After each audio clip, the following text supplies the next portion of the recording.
Magandang araw po sa ating lahat. Narito po ang ating weather update.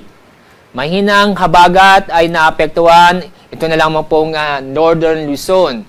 Yung pong bagyo na may international name Ampil, napakalayo na po sa ating bansa.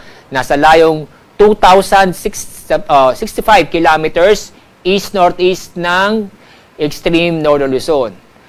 Dahil sa napakalayo po sa ating bansa ang bagyo, malabo na itong pumasok sa ating Philippine Area of Responsibility.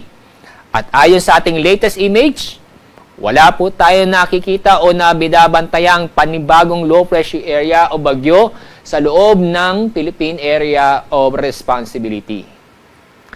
Bukas, mahinang habagat ay naapektuhan pa rin sa Northern Luzon. Kaya asahan pa rin o makakaranas po tayo ng maulap na kalangitan na may mga kalat-kalat na pag-ulan at thunderstorm doon po sa Ilocos Norte, Batanes at Babuyan Islands. Samantala, ito pong nalalabing bahagi po ng Luzon, kasama po ang Metro Manila.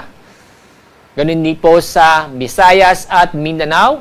Asahan po ang maganda at maliwalas na panahon kung saan halos buong araw bahagyang maulap ang kalangitan. Pero may tsansa pa rin po ng mga biglaang buhos ng ulan dahil sa mga localized thunderstorm. Pagdating po sa ating 3-day weather outlook, sa araw ng Biyernes, yung pong mahinang habagat ay maapektuhan doon lamang po sa extreme Northern Luzon.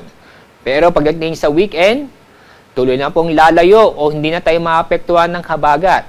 Kaya, sa susunod 3 araw, inyong makikita, maganda at maliwalas ang panahon ang inaasahan po natin, maliban lang po sa mga localized thunderstorm.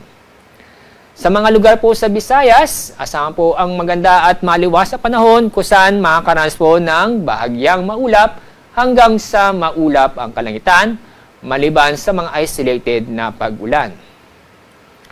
Sa mga kababayan po natin, sa mga lugar po sa Mindanao, maganda at mainit na panahon inaasahan po natin sa susunod 3 araw, maliban lang po sa mga localized thunderstorm, kadalasan yung mga pag-ulan na yan sa hapon o sa gabi. Ang araw pong lulubog, mamaya pong 6:19 ng hapon. Bukas, ang araw sisikat sa ganap na 5:42 ng umaga.